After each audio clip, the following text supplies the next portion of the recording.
Hi friends, ఈరోజైతే మనం tomato bajji రెసిపీని ఎలా చేసుకోవాలో చూసేద్దాం. ఫస్ట్ అయితే ఒక ఆనియన్ని స్లైసెస్ లాగా కట్ చేసుకుని పెట్టుకుందాం. ఇదైతే సింపుల్ అండ్ ఈజీ 5 మినిట్స్లో అయిపోయే రెసిపీ. మీరందరూ ఇంట్లో ట్రై చేస్తారు అనుకుంటున్నాను.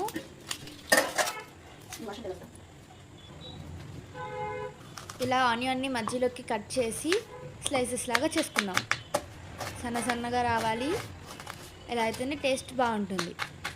ఇప్పుడు మన ప్రొసీజర్లోకి వెళ్ళిపోతే ఒక బౌల్ తీసుకుని ఆ బౌల్లో శనగపిండి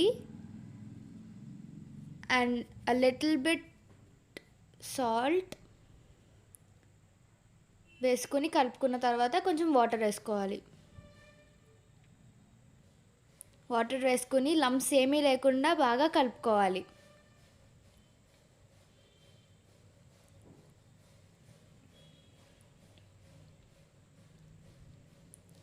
కలుపుకున్న తర్వాత దీంట్లోకి టొమాటోస్ డ్రాప్ చేసుకుందాం.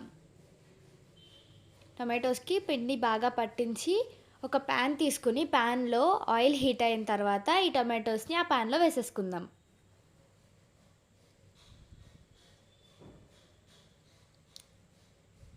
చూసారా, నేను ఇక్కడ ఒక తప్పు చేశాను. ఏంటంటే మీరు ఒక కడాయి తీసుకోండి.